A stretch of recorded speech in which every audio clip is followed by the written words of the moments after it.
Got it. Okay. I'm glad you got it because it is Tuesday and it is time That's right. for What in the World with. With me, Paul Seaburn. Hey, hi, everybody out there in Hey, podcast Hi, land. Paul. How's everybody doing today? Guess what? Today is Frank Zappa's birthday. He was born on Yep. this date. Yeah. Wow. 1940. Wow.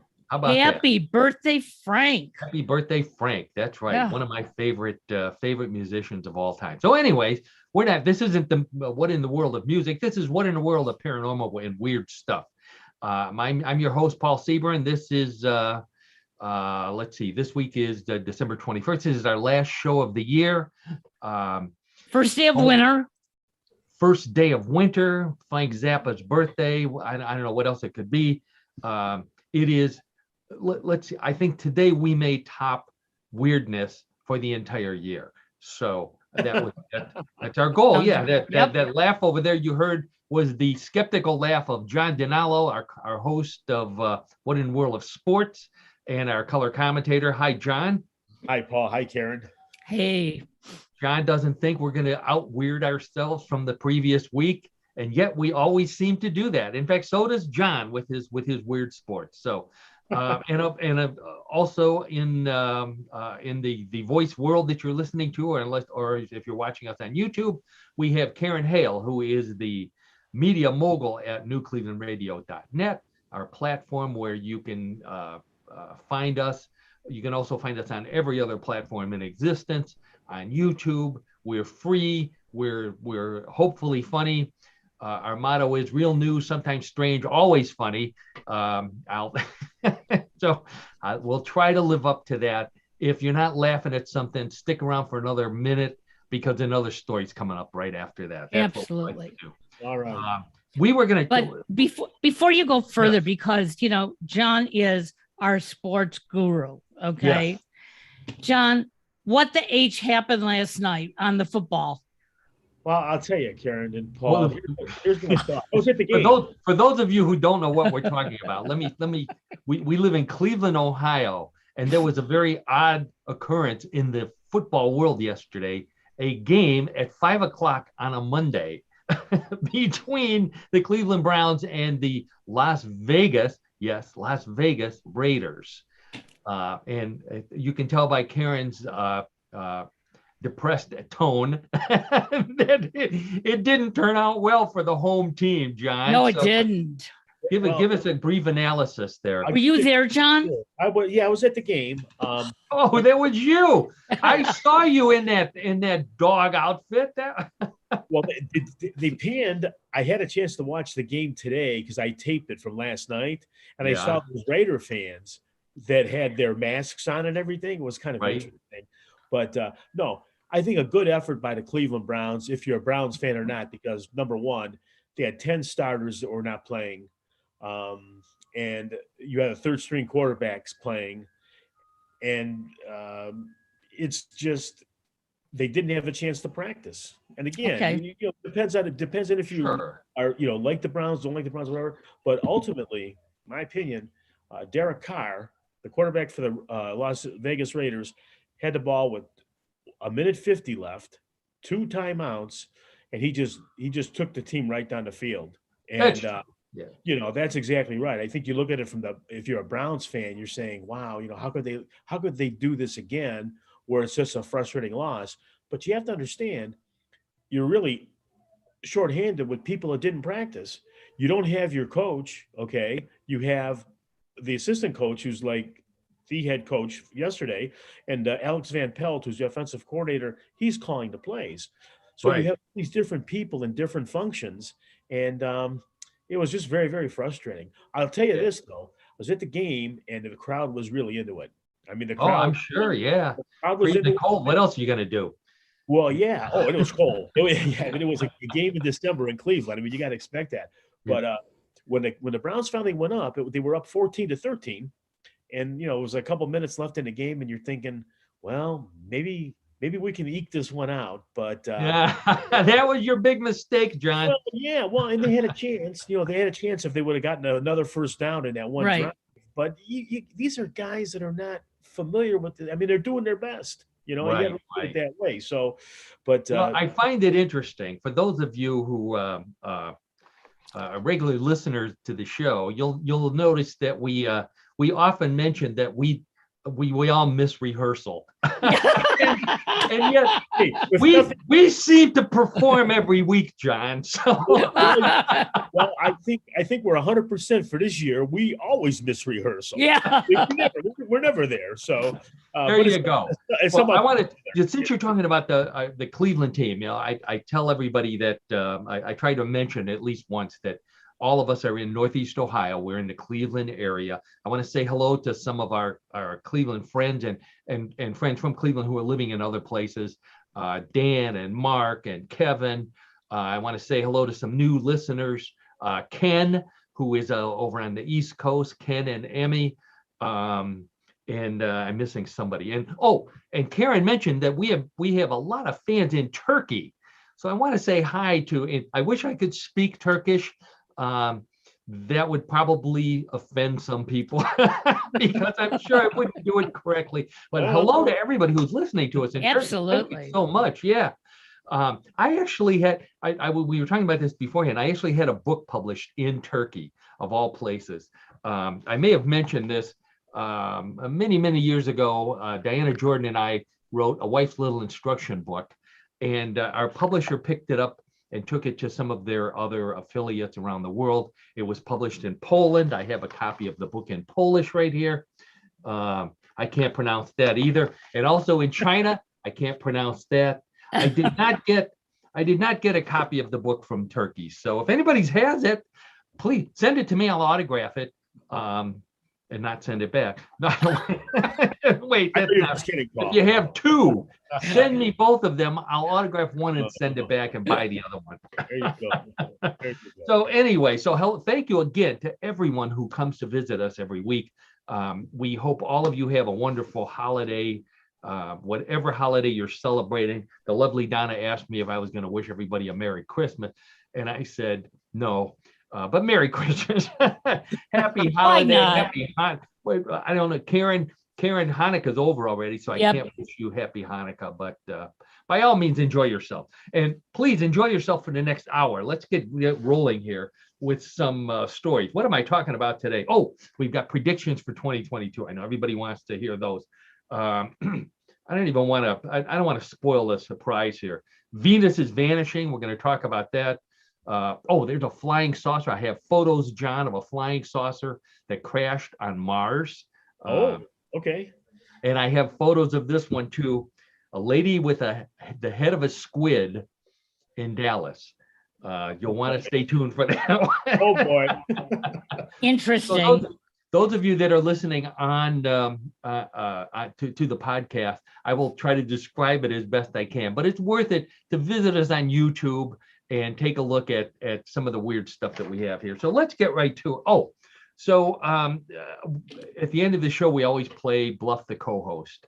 And last week, during Bluff the Co-host, apparently John was so upset about losing that he demanded photographs of the one of the stories that I said was true and he thought was a bluff.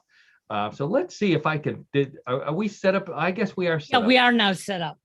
There we go. Okay, so what in the world photos? Here, let's see the first one. So the story was about a man who set a new world record for balancing a chimney on his head while dressed as Santa Claus. And John said, that's impossible. Karen may have said that too. I'm not sure. But John was pretty adamant about it and demanded a photo. So here you go, John. This is, I don't remember his name. Oh, there we go. There he is. So this is a strong man in England. Okay. And you can see he's dressed in actually as Father Christmas. And he has a chimney balanced on a board on top of his head. I believe it's at least 5 feet tall. And he has charcoal or smoking embers inside of it to make it look like the chimney is actually smoking. And this is an actual Guinness World Record for the tallest chimney balanced on a person's head. Now, this guy calls himself a strong man. He's in his 70s. He's diabetic. He only has one eye. God bless him for trying anything these days. But there you go. And in fact, if you don't believe that one, I think I have another photo of him there. That little wider photo where he brags, I can balance a chimney on my head. So it's photographic evidence. So I tried to call him and ask him if he would say, I can balance a chimney on my head, John. But and of course he's in England doing this. England, where they do all kind of weird stuff like that. So for Christmas. He's probably going to eat a Yorkshire pudding after that or something to that. So anyway, there you go. So that was not an urban legend. But speaking of urban legend, I had a popular story on the Mysterious Universe and Facebook this week. The annual warning is out for people who buy live Christmas trees. Now, I'm not one of those people. John, I don't know if you purchase a live Christmas tree. We have a live one this year. We have a live one. You do? Okay, well then this is for you. The annual warning is out that if you see a walnut-sized lump on your Christmas tree, it's probably a praying mantis nest that will hatch hundreds and hundreds of babies when you least expect it. Wow. I have a picture of the lump here for you to look at. Now, if you find a lump like that on your head, it's because you ate too many rum balls and probably ran into the wall but something like that. This is an actual praying mantis nest that was taken. You can see the branch of an evergreen tree that it was taken from.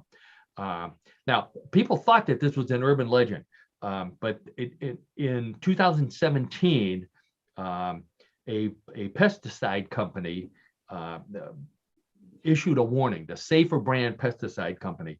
They said that as many as 25,000 praying mantises, baby praying mantises, can come out of one little clump of nest like that. 25,000? 25,000, yeah. Now, oh my gosh. Insect experts said, no, it's not 25,000, maybe 24,572, but not 25,000. But it's a lot of praying mantises, John. So you need to look through your tree. They say you can just take some scissors or a clipper and clip it and put it outside so that the baby praying mantises are born. Snopes, the people that check out all this stuff, they said that it is true. It's not an urban legend. Praying mantises really do lay their eggs inside of fir trees and other types of Christmas trees. Good. However, they say it's not a dangerous problem, and that Christmas tree farms try to search their trees and spray them to kill them off.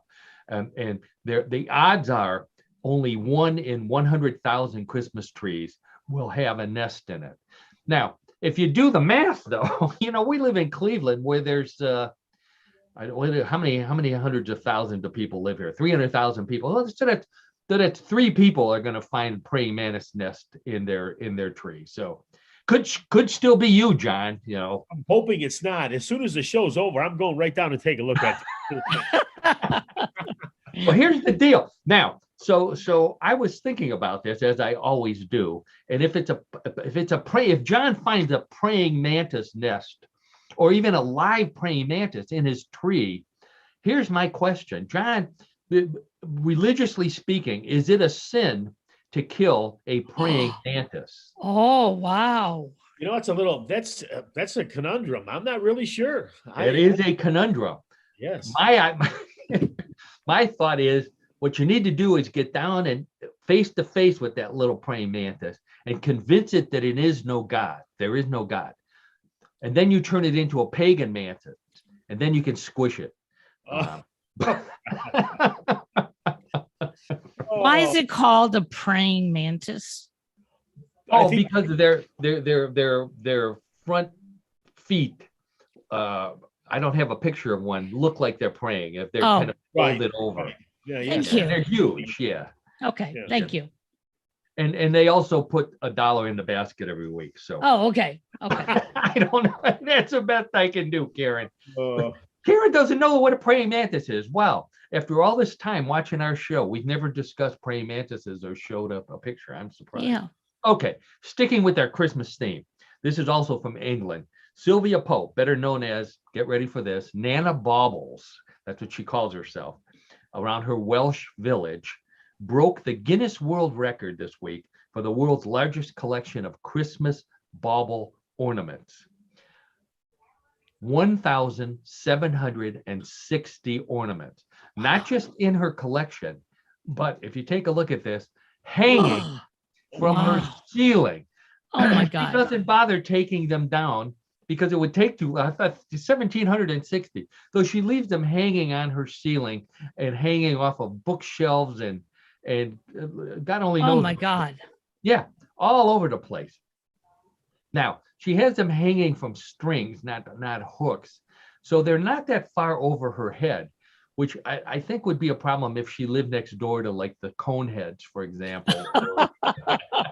That would be a problem. Yep. Exactly. Or John, if by any chance one of her young grandsons suddenly sprouted to 7 feet tall and got a scholarship to University of Connecticut or someplace like that, he couldn't come running over and say, Nana, I got a scholarship, because he'd destroy half of her collection, and there goes the world record. Oh, wow. Oh, man. Oh, no. Isn't that amazing? It is amazing. 1,760. So now I've got another Christmas world record for you here, and this one comes from China of all places. But which, they celebrate Christmas in China, so I'm not picking on the Chinese by any stretch of the imagination here. But Wendy Swin of Shanghai holds the Guinness World Record for the largest collection of snow globes. And here's a picture of Wendy, lovely lady, with her still holding up one of her snow globes. Now, that's not her whole collection behind her on the shelf, because she has, get ready, 4,238 different snow globes in her collection. Whoa. She's wearing a sweater, but I'm thinking her biceps must be like Arnold Schwarzenegger's, because I think, she has to go around every day and shake each one of them, or the snow gets stuck. Good muscle tone. She'll have good muscle tone anyway. You better believe it, John. We should try that. Too much effort. Yeah. Now, this is 2021, almost 2022. Wendy has held this world record since the year 2005, when she only had 904 snow globes. She broke the record then, and since then continues to add to her collection, so that she now has over 4,000. She estimates the value of her collection at like $160,000. The most expensive one is a Louis Vuitton snow globe. Who knew Louis Vuitton made snow globes? That's worth $9,900. Wow. 9,000, almost $10,000, Karen. Okay. You wouldn't buy something, a snow globe worth the price of a car, but no. there better be real snow in that snow globe if you pay $10,000 for it. That's all I've got to say.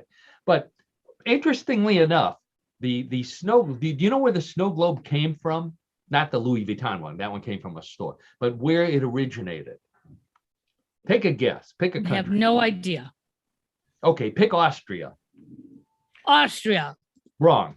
No, actually, Oh. I'm just getting ready for Bluff the co-host. At the end of the 19th century, in the late 1800s, Erwin Percy, a producer of surgical instruments in Austria, in Vienna, invented something that he called the Schneekugel, which sounds like a dessert in Vienna, like a pastry. The Schneekugel is Austrian for snow globe. And he was actually trying to build an instrument for a surgical lamp. And he filled it with water or some kind of liquid and saw things sparkling in it. And when he shined light through it, and he thought, this is cool, and ended up inventing the first snow globe. The snow that in those was originally, get ready for this, Karen, it was originally bone chips, or little tiny pieces of porcelain. But eventually they tried sand, they tried sawdust, and now they probably tried asbestos too, but they use plastic. And the liquid The liquid is a mixture of water, glycerol, which slows the it's the thickening agent, and get ready for this, antifreeze. So if by any chance you break your snow globe throwing it against the wall, which you wouldn't do if it cost $10,000, but don't let your dog anywhere near it because it contains antifreeze, which are not good for dogs. That's not good for dogs. No, not good or for humans. Dogs. Now, here's something else that's not good for your pets. A popular new restaurant in Thailand is called the Sweet Fishes Cafe. Now, why would they call it the Sweet Fishes Cafe? I'll put a picture up here for those of you watching on YouTube. The Sweet Fishes Cafe is a place where diners can enjoy their meals in ankle-deep water, which is filled with dozens of koi fish.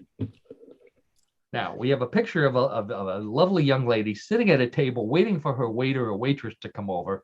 Her feet are bare and surrounded by gold and yellow and multicolored. Why would you want to? There's a good question, Karen. I don't know.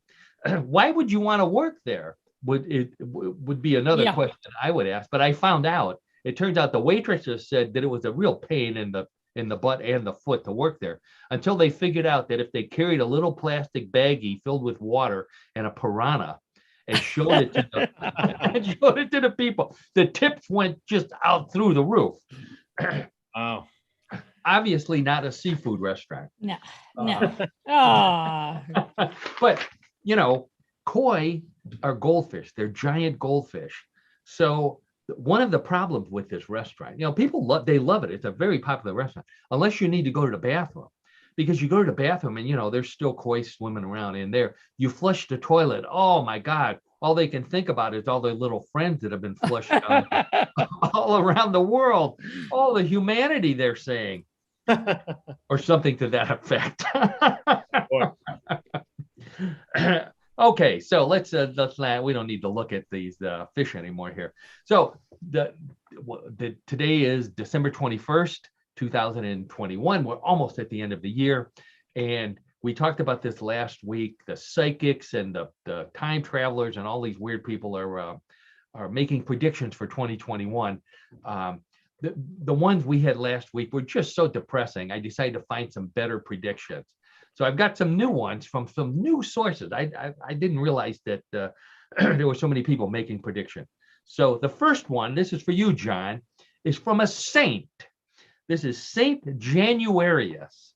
And I don't ever remember meeting anyone by the name of Januarius, but if there's a saint, there must be somebody named after him. Mm-hmm. Saint Januarius is the patron saint of Naples, Italy. He was a martyr. He was martyred in 300 AD, somewhere around there.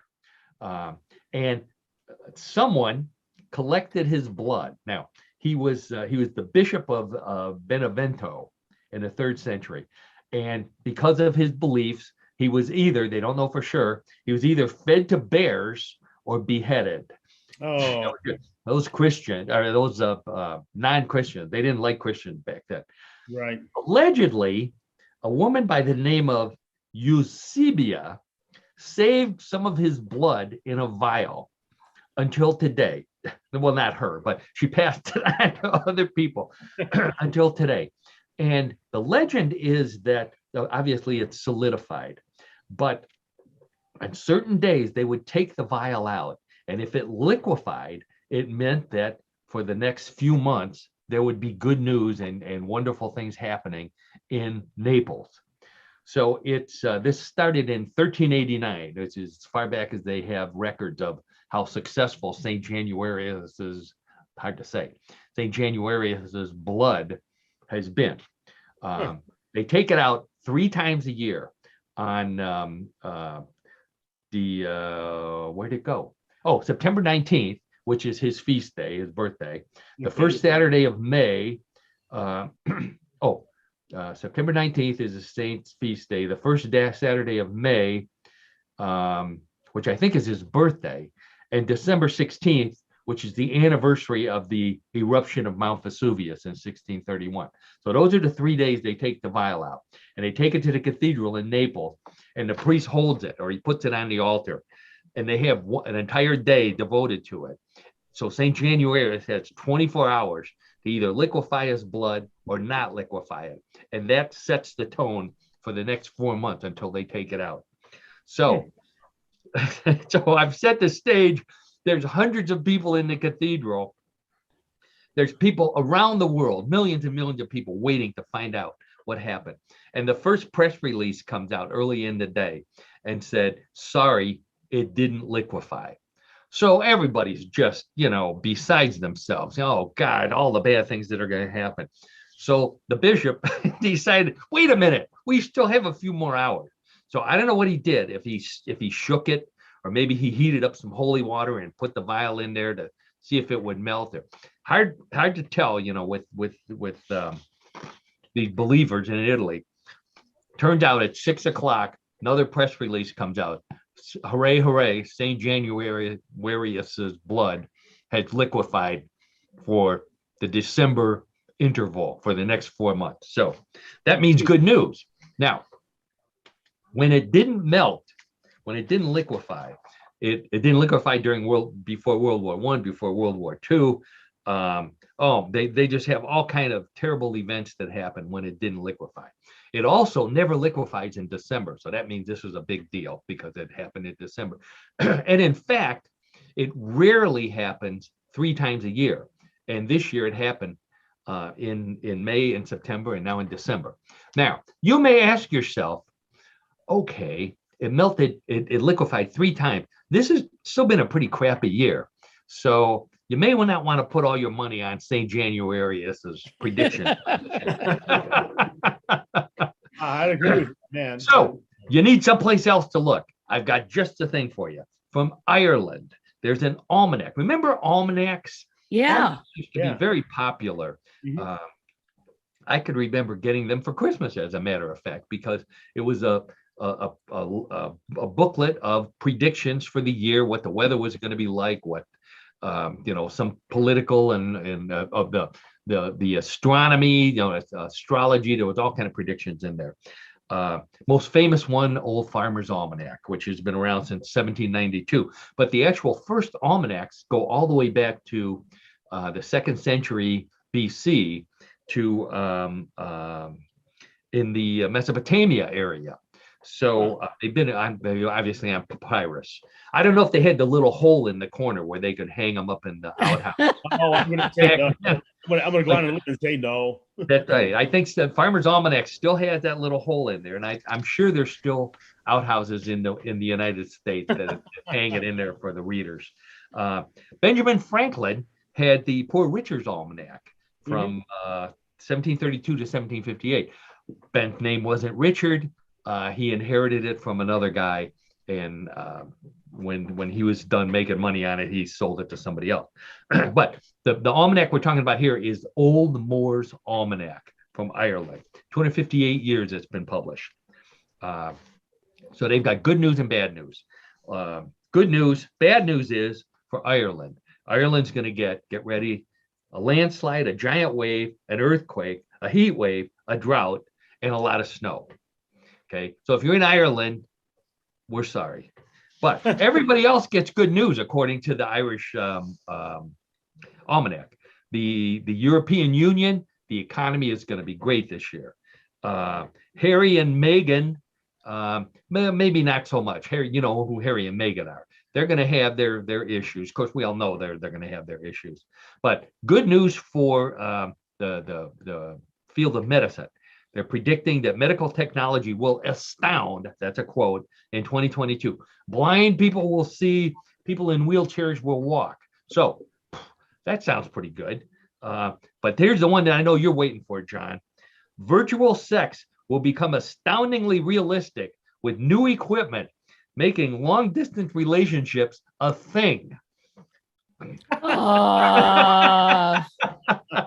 No, John is happily married, as we all are, and John won't be doing any long-term relationship there. That was a joke, but but Harry and Meghan may want to look into this.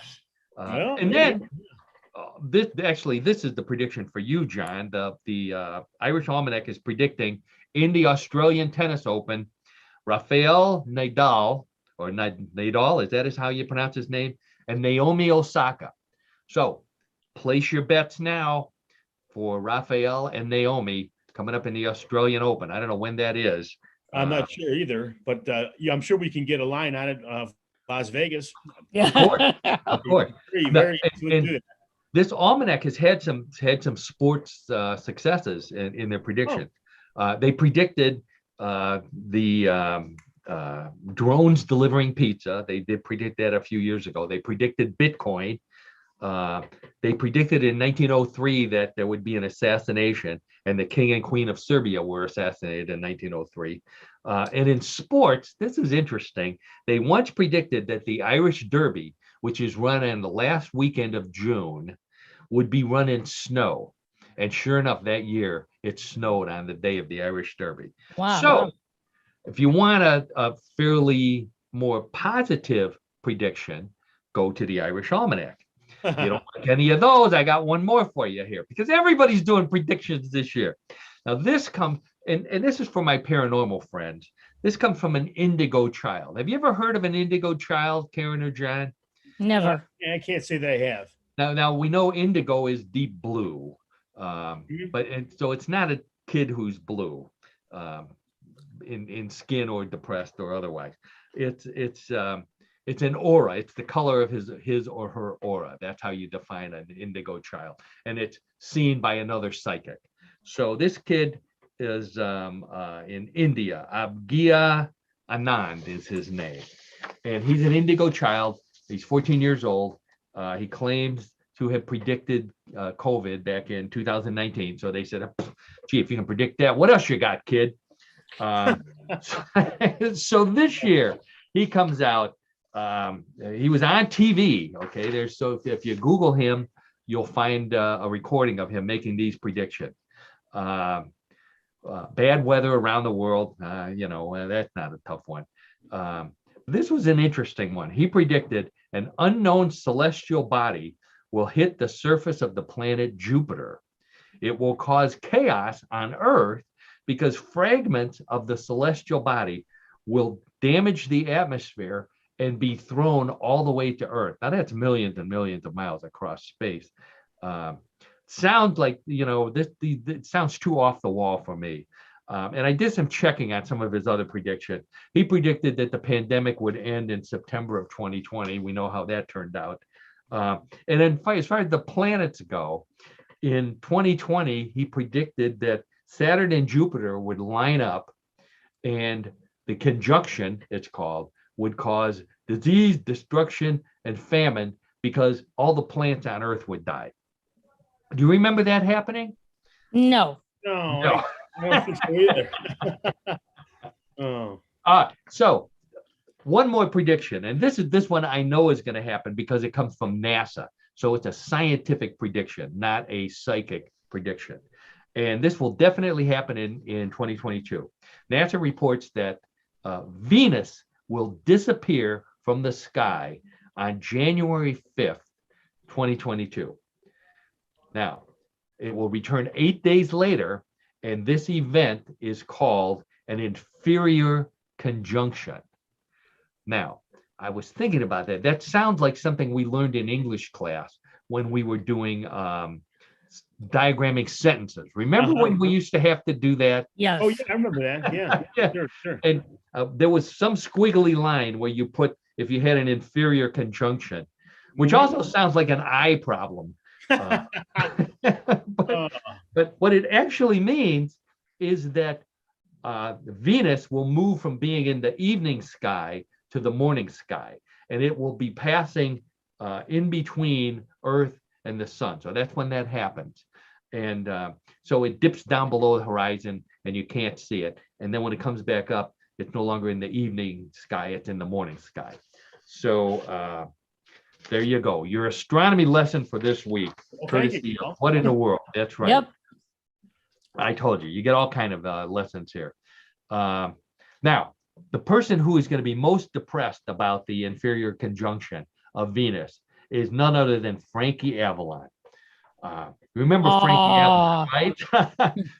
Frankie Avalon is still alive, by the way, and still singing. I think he still performs in Las Vegas. Back in 1959, Frankie Avalon recorded by far his biggest hit called Venus. And reached the number one on Billboard for 5 straight weeks in 1959. Was the number 4 song on Billboard for the year 1959. Not too bad, would you say? Pretty darn good. Really? Yeah, really. I thought Frankie Avalon wrote that song. Turns out, not only did he not write it, but he was not the first singer to record it. It was written by a songwriter, Ed Marshall. And before Frankie, just a few months before Frankie recorded it, also in 1959, it was recorded by a singer in England with the worst possible name for a cute boy singer. Now, you know, Frankie Avalon was cute. You know, Yep. he and Annette Funicello did all the beach movies. Everybody loved him. The guy who recorded Venus before him actually changed his name to this, thinking that it would attract more female fans. His name, Dickie Valentine. He changed his name. It was like Richard Smith or something to that effect. He comes up with Dickie Valentine. Believe it or not, he actually made the top 10 in England despite that name. Yeah. He's one of the most popular singers in England in the late 50s and early 60s, John, with hits like, get ready for this one, Finger of Suspicion, big hit for him in 1954, and the ever popular holiday song, Christmas Alphabet. So look him up, Dickie Valentine. Now, I have to tell you, Frankie Avalon is still cute. He's still, oh, that's right, he is. He's still, sure. It is. He's in his 60s or 70s, right? Something like that. We won't figure out his age. Yeah. Okay, one more singer here, Paul McCartney. We're talking about Venus and Mars. Paul McCartney did an album called Venus and Mars. Mm-hmm. This is a story that's been making around. This was a huge story on Mysterious Universe this week, where I'm the editor and head writer. I wrote this story. I found a number of obscure publications had the headlines like this: pretty convincing footage of a UFO crash on Mars. And another one, could this be a crashed disc-shaped object on Mars? I'm thinking, oh, I got to see this. So I'm going to put a picture of it for you here so we can. Well, wait, what I better do is explain what we're looking at here. So there we go. So there you go. There's the picture right there. Now, while I explain it, you can see if you can find the crash flying saucer on that image. This comes from the Mars orbiter, which was passing over the Candor Chasma, which is the largest canyon on Mars and possibly in the entire solar system. So that's the thing that's going across the middle. So we can at least find that. So the Mars Reconnaissance Orbiter took this picture in 2003. Okay, now there are people, I've talked about this before, there are people who have so much time on their hands that they go through old pictures from NASA and magnify them and look for strange things. One of them is a gentleman by the name of, where does his name go here? I want to give him credit for this because I don't know anybody else who could have found this. I guess I can't find his name. I thought I wrote his name down here. It's Gene Ward. Gene Ward is his name. So Gene takes a look at this, John and Karen and everybody else who's watching. Now, I don't see any flying saucers in this picture. Do you? I don't. No. Okay.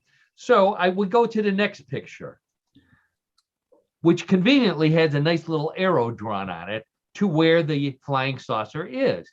Now, you can follow that arrow and you see another tiny little dot, looks like a speck of sand. And yet Gene Ward swears that this is a crash flying saucer. So we move to the next photograph, and now it's tremendously magnified. So he took that little speck and said, gee, there's something over there. And he has magnified it. Now you can take a look. what this appears to look like, for those of you who can't see it, it looks like a flying saucer trying to land in a desert, and it skids across the sand until it hits a sand dune and plows into it and stops. Would you say would that be a fair description? I still don't see the flying saucer. Oh, it's right in the middle to the left. That line going across the middle. The flying saucer is the little disc sticking out of the dirt at the end. Oh, okay. Here's a even more magnified picture for you, Karen. There you go. So right in the middle there is the flying saucer. No, I don't believe it. Karen doesn't believe it. John, how about you? No, I'm going to say don't believe it either. Well, I have to try and take an objective look at this. I don't, there's no smoke coming out of it. There's no debris. It looks like whatever it was, smashed pretty solidly. There's no little footprint where they may have crawled out and walked away. What I was hoping for is that Gene Ward would have told us how close this is to those rovers on Mars, especially the Perseverance rover, which has the Integrity flying helicopter. This would be the perfect time for NASA to really impress the heck out of the entire world and fly that little helicopter over there, hover over it, and see, maybe land on it and see if this really is a flying saucer, or if it's what most people say it is, a rock. That's also what it looks like. A rock that disturbed the winds on Mars enough that it blew it into the shape of what looks like it may have been a flying saucer. Now, we talked about this before. China has their rover on the moon. And either last week or the week before, they discovered something off in the distance, a whole 250 yards away, that looked to someone else who looks at these pictures like a hut. And so they're sending their rover over there to take a look at it. It's going to take 2 years, but they don't care. So, I think we should do that. Now, I want to get to the squid-headed woman before we move over to sports here. So I know everybody's been waiting for that. So here's this statue of a squid-headed woman mysteriously appeared in a cemetery in Dallas, the Pioneer Park Cemetery, very, very famous cemetery in Dallas. Statue of a woman's body with a squid for a head. Appeared mysteriously. Nobody knows how it got there. This is the second time this has happened. The last time it was a squid-headed man statue. So they've been unable to trace it. No one had saw who brought it. No one is claiming ownership of it. My theory is that it's Neptune. And Neptune is really upset that for all these years we've got mermaids backwards. So he snuck into the cemetery early that night, late at night, and put a statue of what mermaids really look like on there.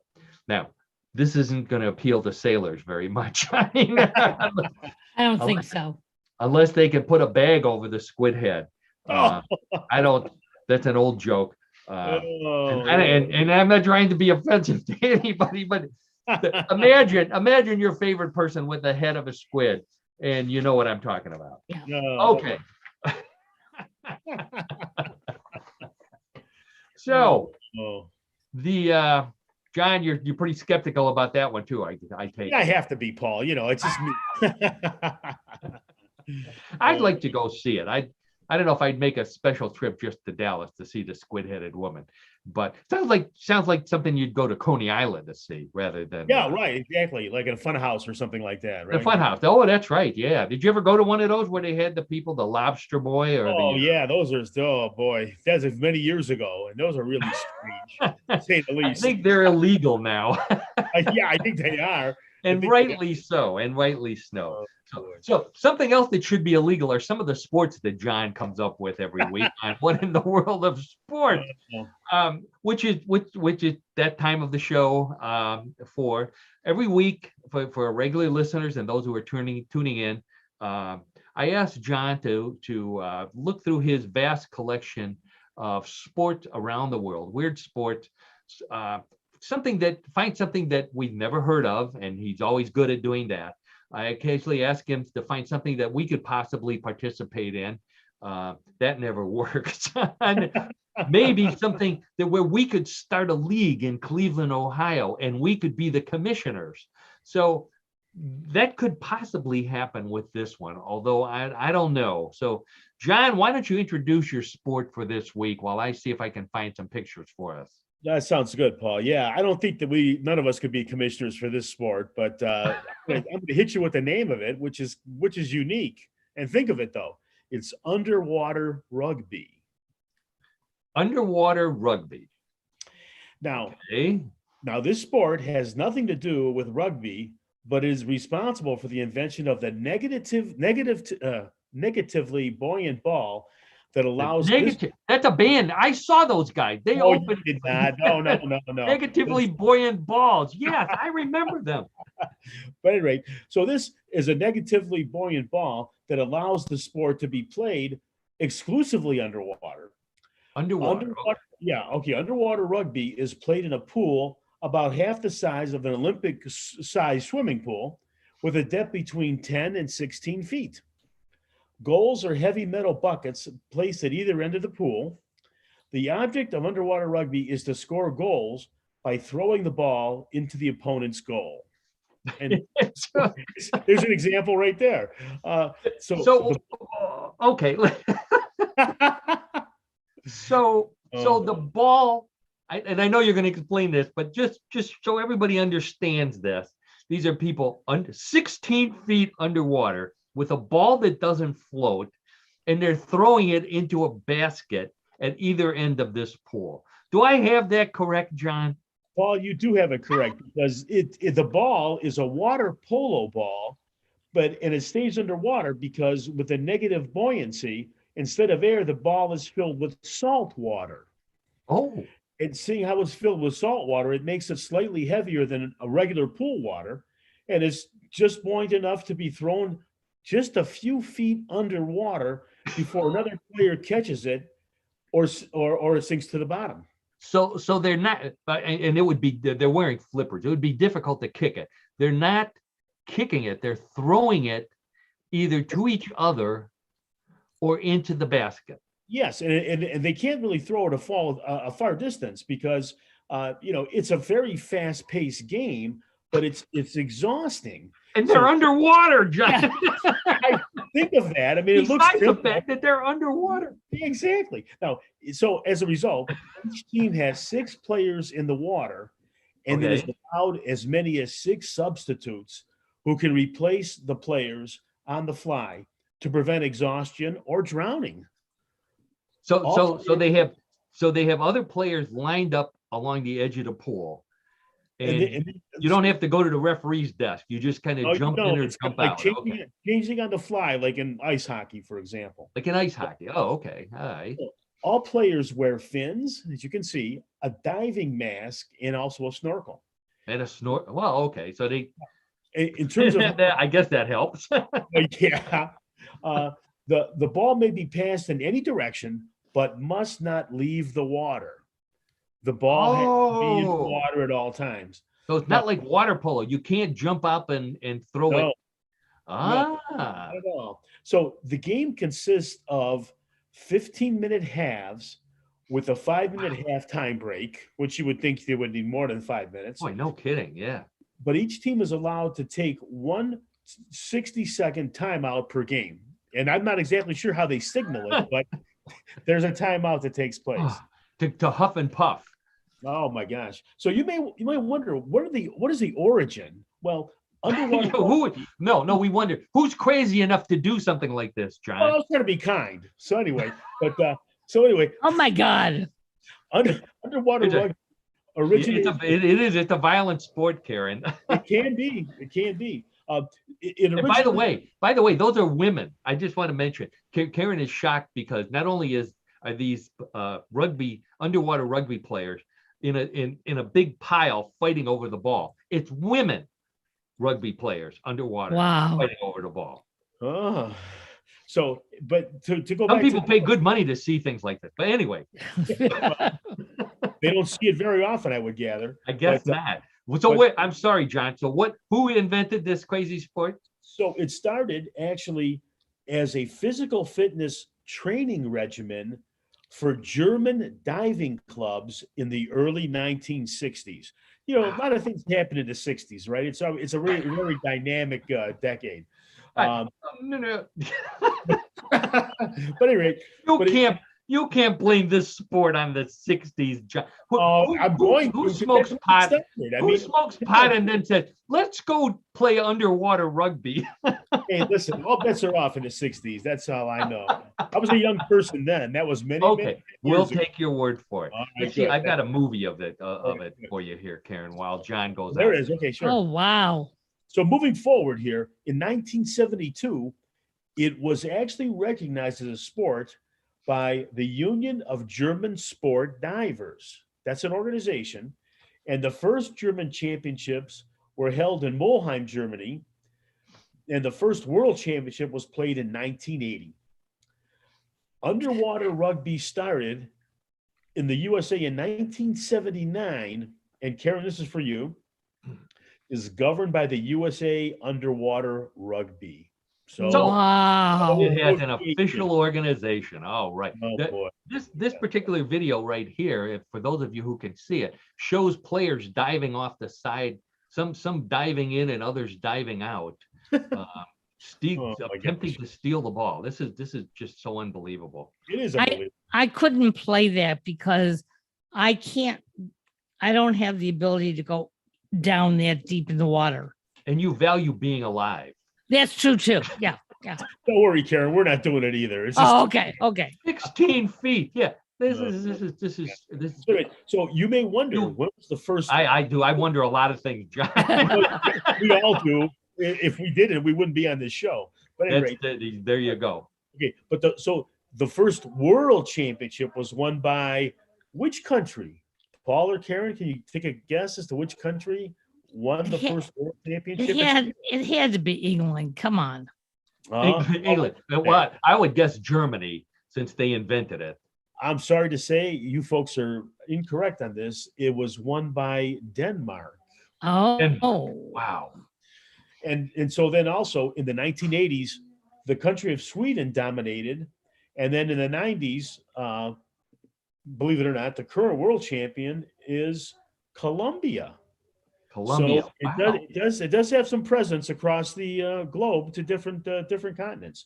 Well, from what I understand, there are some American clubs as well. Yes, but again, because it originated later, but there are some, but I don't have an actual handle as to how many. But the sport is popular in two countries where women are really the dominant performers. They outperform the men. Those are two European countries, and I'll spare you the question. I'll tell you what countries they are. One is Sweden and the other is Germany. So there's obviously a strong European connection here, but yeah. Exactly. Germany, I can understand. Sweden, that's Denmark and Sweden. Scandinavians. Yeah, sure. I guess, yeah. Well, and I have to close this segment with, the sport sounds like an exciting and physically demanding sport. I'll be interested in a senior division once they are able to shrink the pool down to a hot tub. And that's what I can handle. Now, there's a good That's idea. Good. Man. I think we could start a hot club, club underwater rugby team league in Cleveland. I think that would be perfect. Possible. Yeah, anything's possible. Perfect winter sport. Wow. So. Yes, really. So as always, I try to find pictures of John and I participating in this sport. But this is. I don't think you're going to be lucky on that one, Paul. I'll tell you what, John is too smart to participate in this. But at one time, believe it or not, in my younger days, someone convinced me to try underwater rugby. And I think I have a picture of once I came to, the first thing that I saw when I woke up was David Hasselhoff running to rescue me on the beach. Oh, there he is, right? Oh my God. Love it.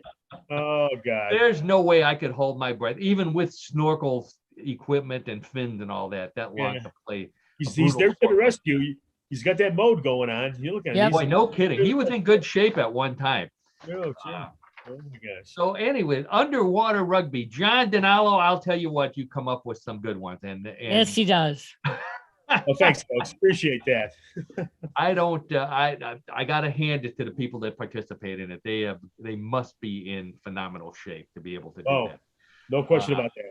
David Hasselhoff, not so much. We're going to take him down right here. There we go. Okay. All right. So we've made it through the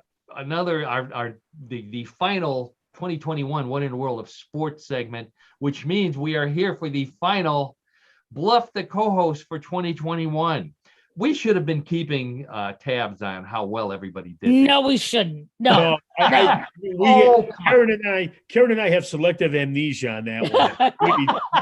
We really don't want to, I mean, I have enough complaints. I complain to my lovely wife every Thursday about, I got this wrong. I got that every Tuesday, excuse me. Got this wrong, got that wrong. And then we try to go through certain circumstances that I could possibly train with. It doesn't work. So I should have the lovely Donna on, because the lovely Donna watches the show, and afterwards, when she does her weekly critique, she always points out that she gets all the answers right. So she's a ringer in that sense, obviously. I will let you see the chat. She almost always gets them right. Oh, okay. Okay. Well, if you're wondering what we're talking about, if you've just joined the show, the podcast, Bluff the Co-host is everybody's favorite weird news game, where I read 3 final news stories, very similar to the ones that we've been talking about all afternoon, with one big difference, and that is that unlike the rest of them, some are real, but some may be bluffs. And we're talking about 1, 2, or all 3 of them may be real or bluff. And it's up to John and Karen, and those of you playing at home, and you're allowed to wager. We have permission from YouTube to allow wagering. So you decide, real or bluff.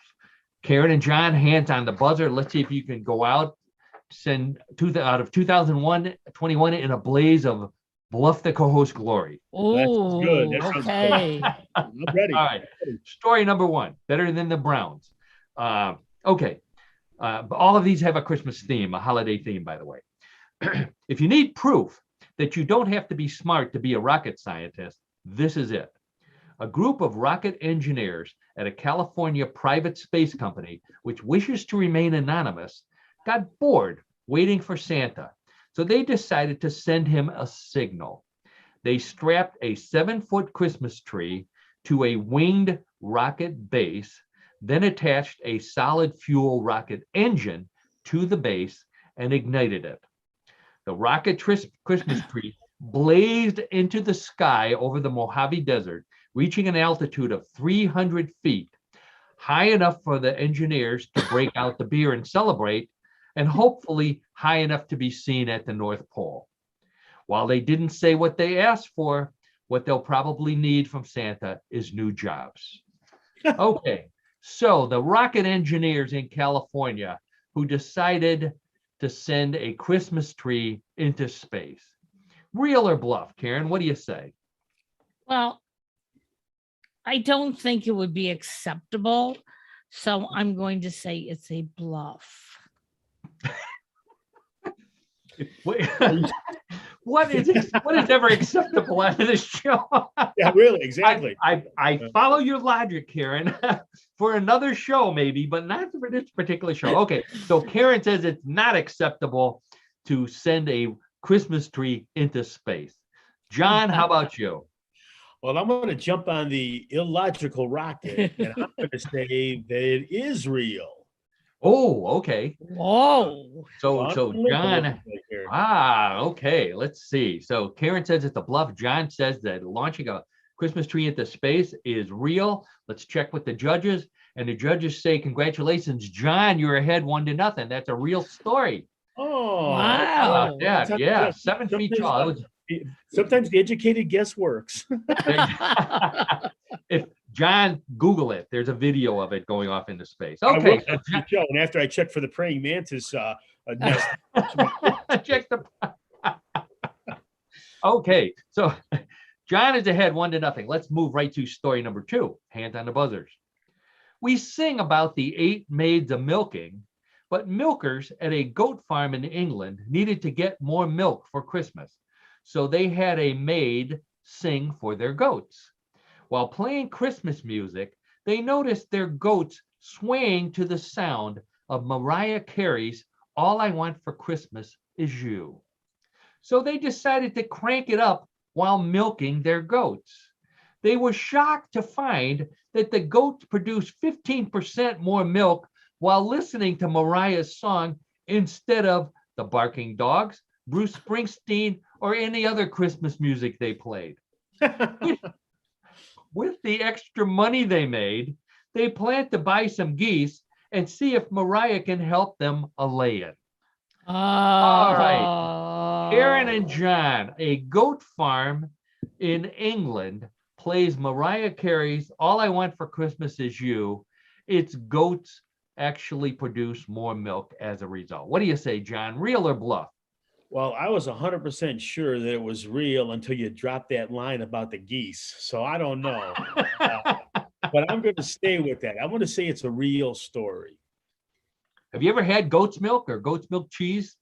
Italian people of Italian ancestry. I'm not asking about Italian people, John. I'm asking about you. Well, I'm an Italian person. I'm an Italian person. I'm part Italian, okay? You are part Italian. Yeah, part of you have any? Yes, I've had. You're being very evasive, John. Oh, I can't answer that, Senator. But no, I mean, quite frankly, I don't care for it. But no, it's popular. I believe that's a sin in the Italian church to not like goat cheese. So, well, I don't know. Time for confession. Okay, let's go. We're on point on it now. That's a real story then. John says this is a real story that the goats like, yes. They like Mariah Carey. What do you say, Karen? Oh, you guys are done bantering back and forth. It's my turn. Yes, it is. The last show. I'm going to agree with John. Oh, so Karen says the goats like Mariah Carey music enough to Absolutely. squirt more milk. Let's check with the judges, and the judges say you're both right. That's a real story. Yeah. Okay, very good, Karen. Very good.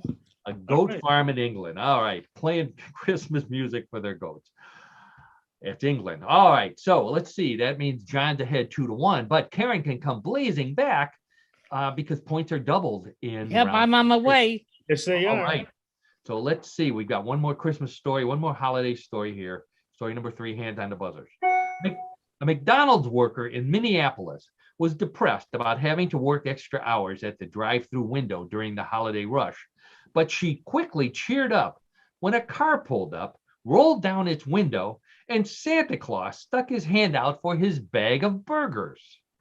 When she added a free order of extra large fries, Santa invited her to sit on his lap. That was a mistake. As the girl got so excited, she crawled out of the drive-through window and into Santa's car. Well, almost. She got stuck in both windows, and the drive-through had to shut down for 30 minutes while the fire department used the jaws of life to get her freed. People will do the craziest things. Fortunately, publicity drew even larger crowds to the restaurant, so the girl got to keep her job as long as she worked the extra hours and stayed inside from now on. What do you say, Karen? The girl who tried to crawl onto Santa's lap through the drive-through window. Real or bluff? Did this take place in England too? Minneapolis. Minneapolis. Yeah. England of the United Wait a second. States. Minneapolis. I lived in Minneapolis. I'm going to say it's true. But based on that, Karen lived in Minneapolis. She says it's true. So does that mean that you would do something like this since you once lived in Minneapolis? No, I wouldn't fit through the window. Oh, neither did she. That didn't stop her. Okay, so Karen says that's a real story. John, how about yourself? Well, I'm going to err on the side of caution here, or logic, because I don't think anybody can get through. It's not that wide. Those windows, unless I'm mistaken, I've been to all these McDonald's. They're not that wide. How can you be doing that? I'm saying no. I say no John way. says- No way. Whew. Wow. Okay. He's adamant. John says that is definitely 100% a bluff. Karen says, no, I know Minneapolis people. They would do something like that. It's Sure. real. Let's check with the judges.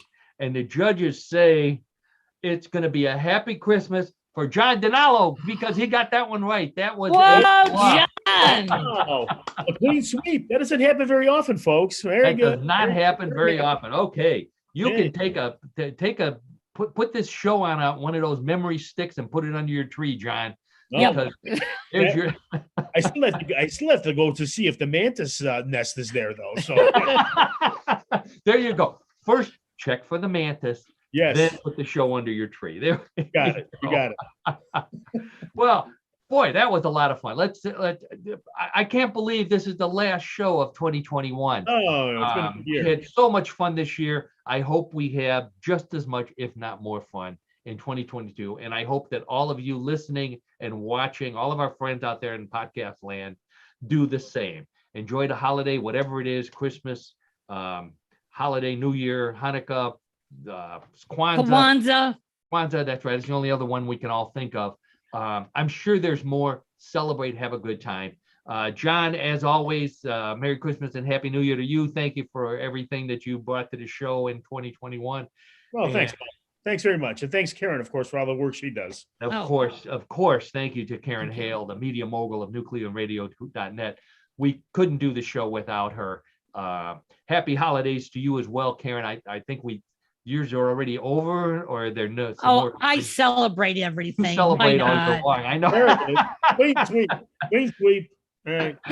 Oh.